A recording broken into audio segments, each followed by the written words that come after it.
To view your badges and pathways, go to chafee.edu. From there, click on My Chafee Login and sign in. Next, click on Badger.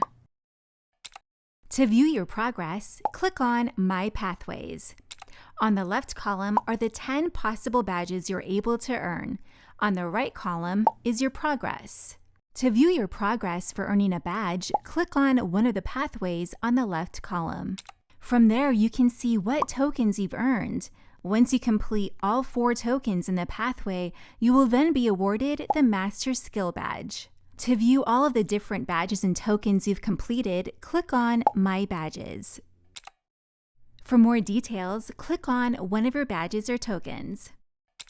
You can then view your learning outcomes and skills that you demonstrated. You can also click on the Share button and share it to your LinkedIn, social media profiles, or embed it as an HTML card or badge.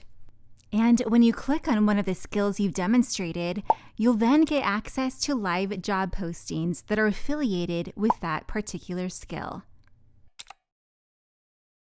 To learn more about the ACES program, you can visit chafee.edu/career center.